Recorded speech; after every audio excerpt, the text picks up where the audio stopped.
Welcome to the Introduction to World Theatre, wherein we will be discussing the contribution of the Italian theatre. Italian Renaissance began around mid-14th century, peaked in the 16th century and faded by the 17th century. Widely considered as one of the most artistically and intellectually lush movements, Italian Renaissance gave birth to many innovations in style, theatre, architecture and scene design, including the proscenium stage. Renaissance literally means rebirth. It was the time of reawakening of classical learning and wisdom after a long period of cultural decline and stagnation. In theatre, it brought about the neoclassical ideal and an unmistakable emphasis on humanist themes. Let us now move on to the cultural context of the Italian theatre. Renaissance, which permeated most of the European thought by the 16th century, began primarily in Italy. The migration of Greek scholars and texts to Italy following the fall of Constantinople in 1453, the weakening of the Church's influence and the social and political structure there, especially in Florence, provided the ideal conditions for the dawn of Renaissance. The prosperous Medici family transformed Florence of Tuscany into the cultural center of the Renaissance.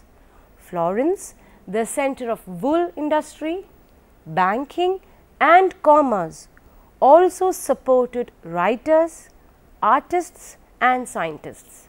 The influence of Florence's Platonic Academy was wide-ranging, attracting scholars and students from all over Europe. The Academy produced readings of classical plays featuring nobles in the various roles. Italian academic authors wrote vernacular works of literary and dramatic quality. Let us now look into the impact of the role of the printing press. The rise and proliferation of printing presses helped in the circulation of new thoughts and learning. Venice was the center of the new printing industry by the mid-15th century as it increasingly attracted printers from Germany. It was, however, the Venetian press of the Roman printer Aldus Manutius at the end of the 15th century which became associated directly and extensively with the dissemination of Renaissance thought. One of the major endeavors of the Aldine press was the printing of small, easy to handle volumes of Greek and Latin classics edited by humanist scholars. He printed in a carefully cut typeface that closely approximated the handwriting of the humanists. The typeface we now call italic and intended for connoisseurs as well as for intellectuals with limited time at their disposal. These volumes proved to be an instant success. By 1500, Italian humanism had influenced all of Europe. Classic plays including those of Plautus, Terence, Seneca, Aristophanes, Sophocles, Euripides and Aeschylus were printed and read widely. World libraries collected the texts and works produced by Italian presses. Thus, classical and mythological subjects entered Western literature, theatre and art through the works of humanists and their accessibility due to the advent of printing presses. Let us now move on to the contributions of Renaissance to theatre. The major Renaissance contributions to the theatre are the following. The first, neoclassical ideal in playwriting and criticism. Second, the Commedia dell'arte. Third, Italianate staging and architecture. Let us now look into each of these factors in detail. We begin with Neoclassicism. During Renaissance, qualities of various art forms were discovered from the classics and brought back in practice. Neoclassicism in theatre basically referred to the rules of writing and staging drama, influencing the very format of drama and dramatic criticism which came into prevalence during the Italian Renaissance under the influence of the ancient Greek and Roman literatures. The neoclassical ideas had a great effect on theatre criticisms and theories thereafter, and would exert its role in various theatres of the world in the coming centuries. Neoclassicists were influenced by the works of ancient Greek and Roman critics, yet their ideas appeared to be based mainly on the morals of Horace, whose precepts were relied upon to make requirements for playwrights to abide by in writing their plays. Another great influence was Aristotle's Poetics, which served as a founding text against which the neoclassical ideal was formed, and the success or failure of a play was measured. Neoclassical thought still has a lingering presence in the perception of theatre and criticism even to this day. Let us now move on to the central concepts of neoclassicism. The first one is verisimilitude, which means truth seeming. The idea is that drama could represent only what could be reasonably expected in reality. The second concept is decorum, which signifies that characters were expected to display traits normally held by members of their class or suffer ridicule or punishment. Good was to be rewarded and evil punished. All the actions on stage had to be morally acceptable, and any action involving violence was to be avoided. The third and the most important is the purity of genres. There were specific features for each genre. Tragedy must always involve certain characteristics as nobility, deal with affairs of state, have elevated language, and it must end in disparity. On the other hand, a comedy involves only the common people, deal with domestic affairs, use less elevated language, and ended in joy. These genres could never mix. Let us now move on to one of the most important aspects of neoclassicism, which is the three unities. The unities are to be maintained for verisimilitude. Neoclassicism focused on three types of unities. The first one is the unity of time. Time represented on stage should be reasonable. It should either be within 24 hours or it should represent the actual time. The second is the unity of place. A play should not feature more than one room, place, or a town or country. The third one is the unity of action. There should be no subplots, counterplots, secondary plots, so as to prevent straying of focus from the central action. 5-act form was also important. It was probably derived from Horace and Seneca. Horace in Ars Poetica says that a play should not be less than 5 acts. Renaissance made the thought that a whole is what has a beginning and middle and end official. The twofold purpose of these criteria was the play was to be taught as well as to please. Let us now discuss the styles of theatre which were very important as far as the Italian theatre was concerned. We begin with the dramatic texts. Dramatic texts of Italian Renaissance were divided among court entertainments, academic recitals, opera and the popular theatre. Seneca served as the early model for the works produced by the academies. Albertino Muzzato's Acharnes, written in 1315, the tragedy of the tyrant of Padua, follows the Senecan style. Acharnes, considered the first Renaissance tragedy in which he uses Italian history, conventions of morality theatre and the Senecan feature of chorus of the common citizens. Seneca, Ovid, Greek and Roman historians and Italian history remained as the sources of dramatic composition through the 14th and the 15th centuries. All literature of the time was influenced by both science and philosophy. Let us now discuss the Commedia dell'arte. Commedia dell'arte was comedy of professional actors. The courts and academies used amateurs to perform their plays.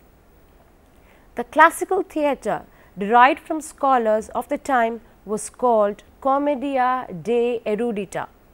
Meanwhile, Italian professional players entertained all classes with Commedia segreto, which means plotted plays, Commedia improvisio, which means improvised plays, and especially Commedia dell'arte, which means plays of artists or skillful plays.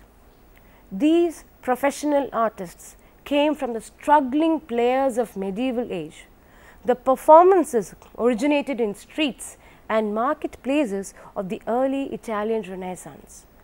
The prosperity of cities during the Renaissance encouraged them to band together. The eastern troops fleeing from the Turks also joined them, blending in eastern performance techniques and conventions.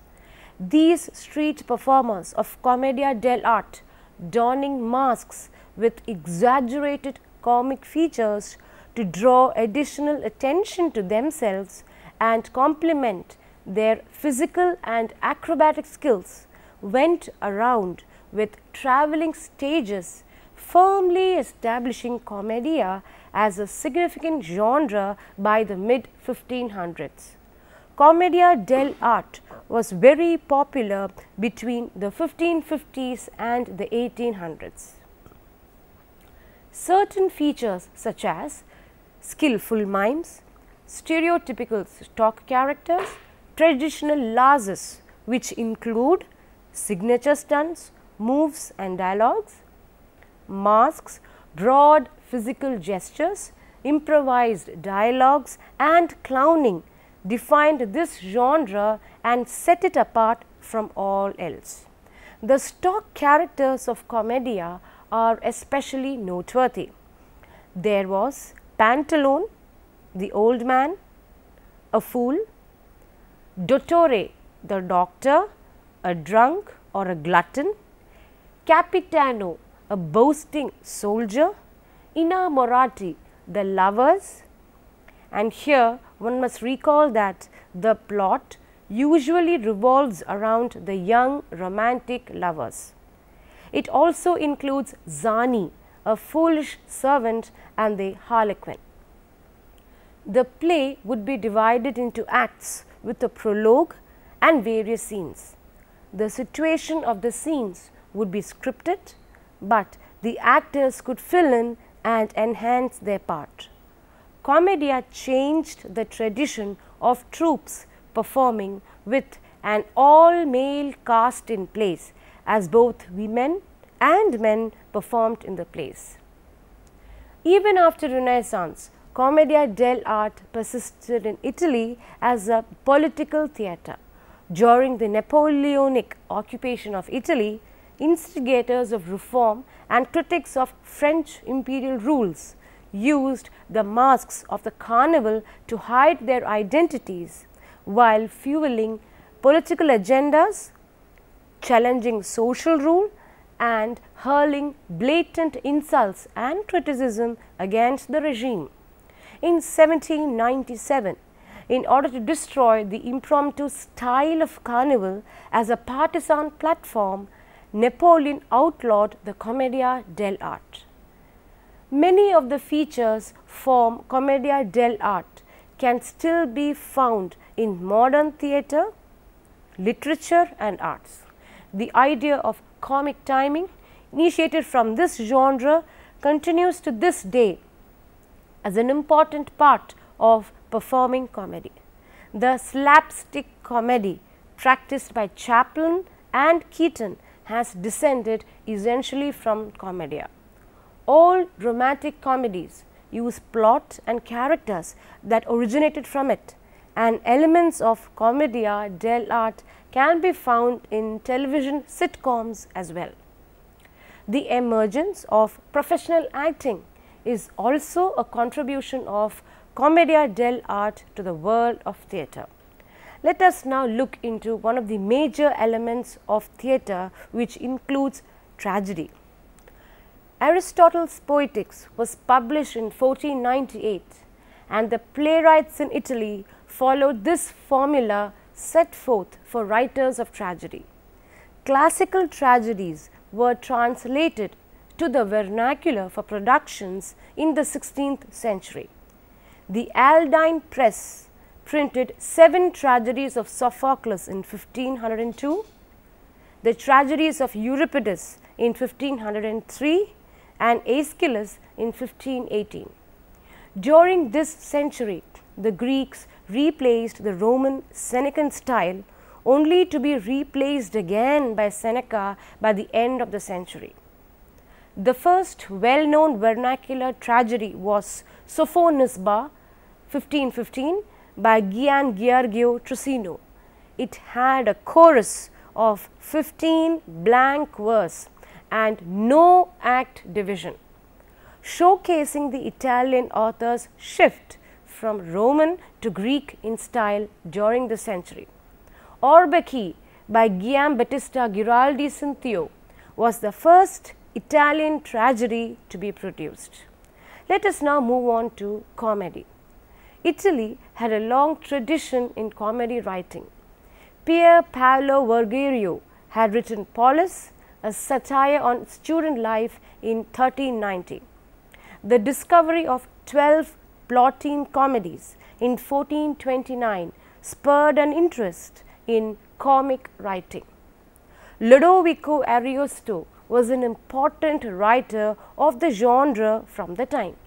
He wrote La Casario, the first modern comedy, in 1508, La Suppositi in 1509, La Negromante in 1520, Lena in 1528 and La Scholastica in 1548.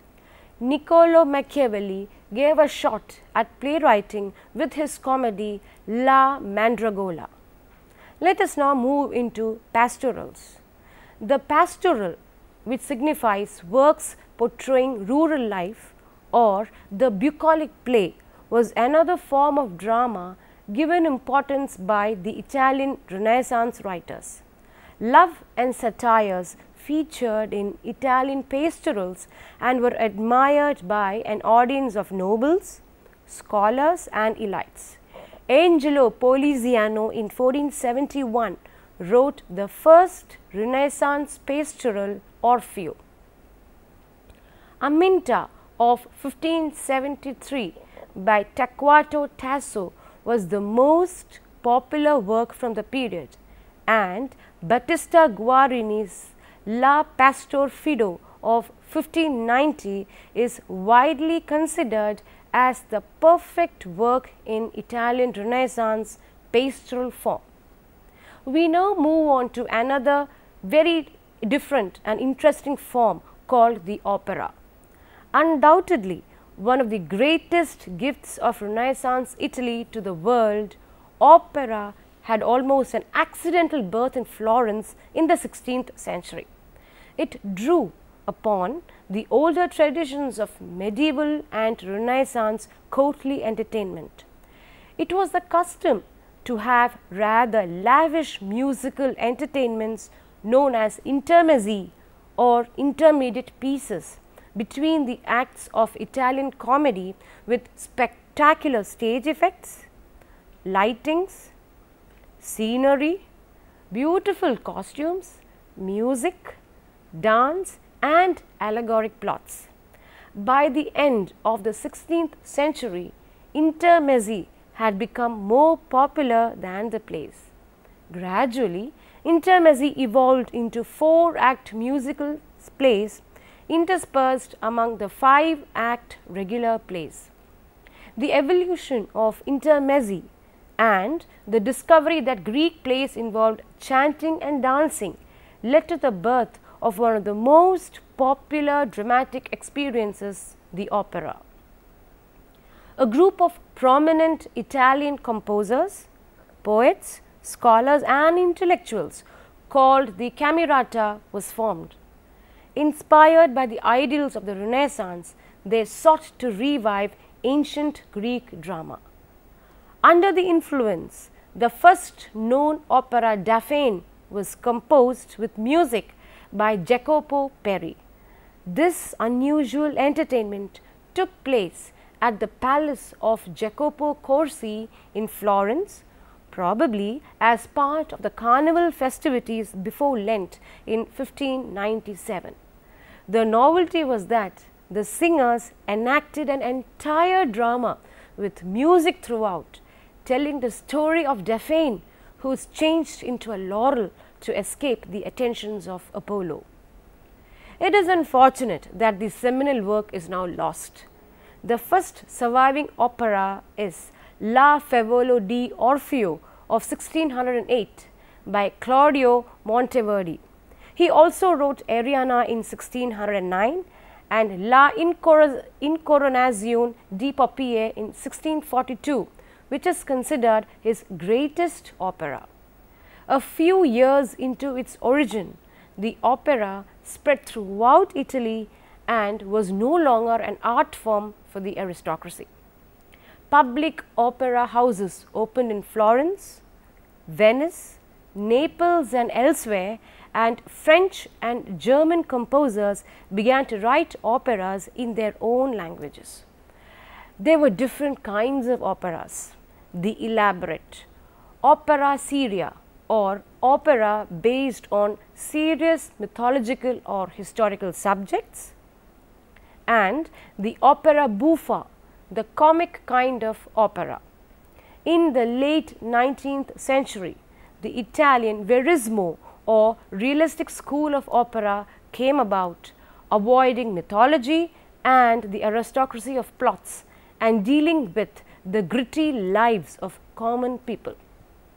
Let us now look into the Italianate staging and architecture. Physical theatre and design. We begin with architecture.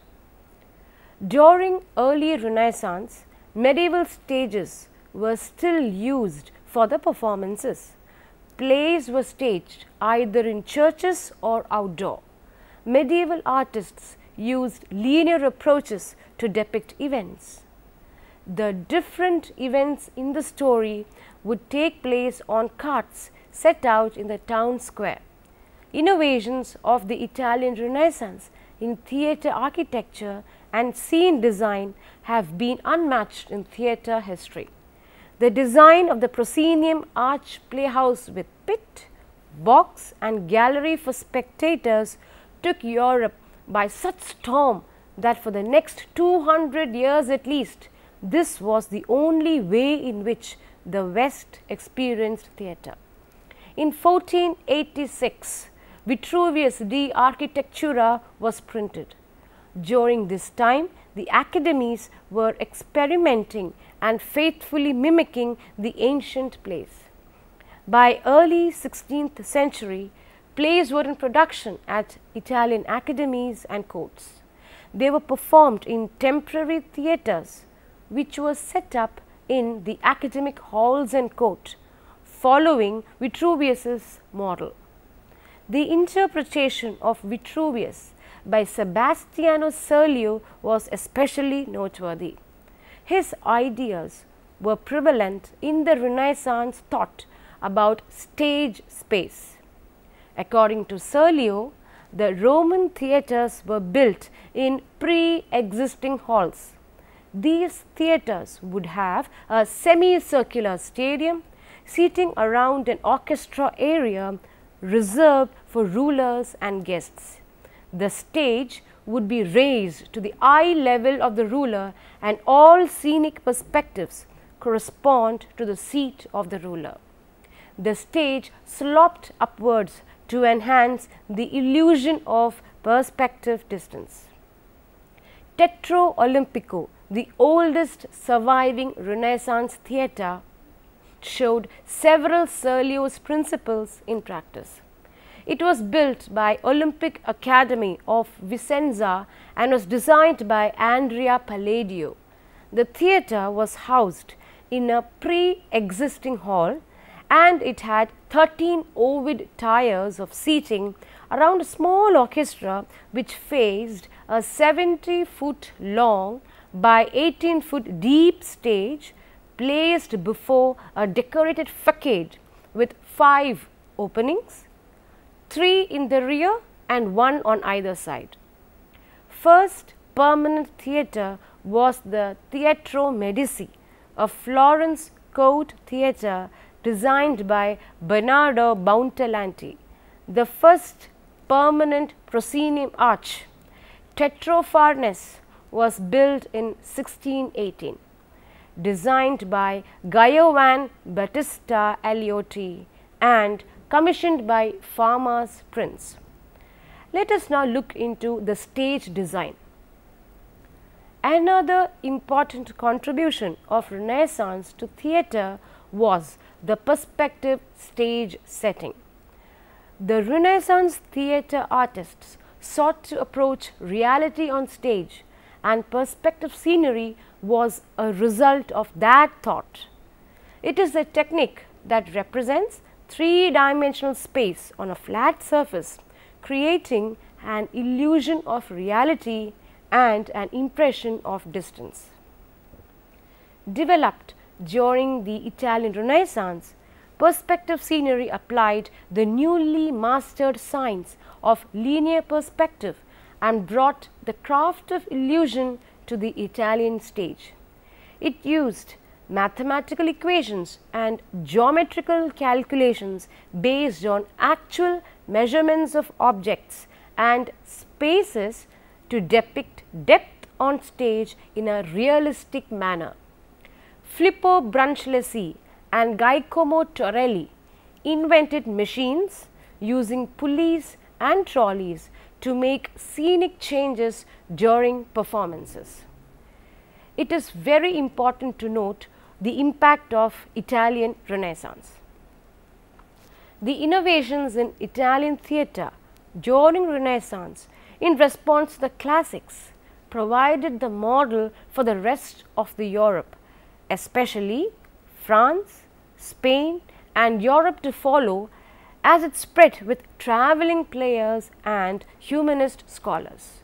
Though a common European theatrical format was established, each region, like Italy, developed its own unique new theatre by blending its particular history and dramatic heritage.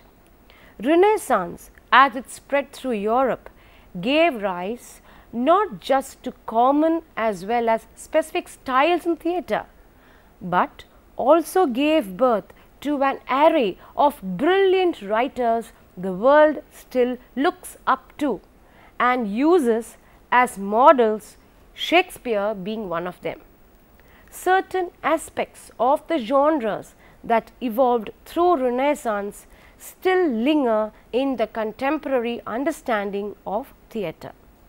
Molière, the famous playwright of Renaissance France, recognized and uncovered the potency of Commedia dell'arte in political theatre.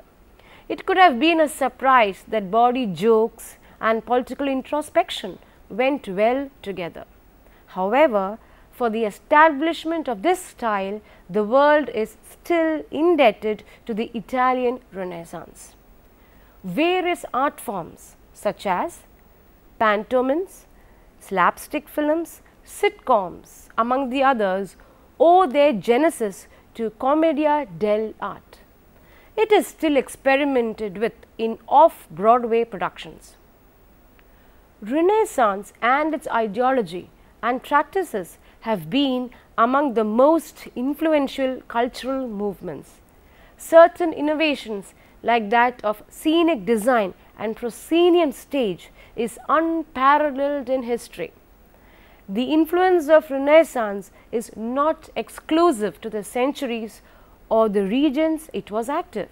The persistence of human thought, the continued experimentations with neoclassical ideal, and the status of works from Renaissance period as classics and academic texts vouch for their relevance even in contemporary times. Let us now summarize the session. Renaissance in Italy was between the 1300s and the 1700s. The fall of Constantinople led to the migration of scholars to Italy and the advent of the printing press, the weakening of church's power, and the favorable political conditions of Italy together provided the ideal conditions for rise of Renaissance. Commedia dell'arte, tragedy, comedy, pastorals and opera were the important genres of theatre. Neoclassicism, Commedia dell'arte and Italianate staging and architecture are considered the greatest contributions of Italy's Renaissance to the world. It was Italian Renaissance that brought about proscenium stage and perspective scenery and transformed the way the world perceived theatre. Renaissance's thought and practices spread from Italy to the rest of Europe and still remains in literary as well as cultural history as one of the most productive and influential periods. Before we move on to the next session, please try to answer the following questions based on what we have just seen. The first question: reflect on why Italian Renaissance theatre is considered among the most influential movements in arts. The second question: pick any genre of Italian Renaissance theatre and reflect on how it contributed to the movement. Let us now look into the books that could be used as reference. The first one is A History of Italian Theatre by Joseph Farrell and Pupa Paolo, which is a Cambridge University publication. You could access it from the web. The second book is The Making of Theatre History by Paul Kuritz by Prentice Hall College Division, New Jersey, which is also a web publication. Thank you for being with us in this session, and I am sure the points we have discussed so far would have helped you to analyze the contribution of Italian theatre to the world.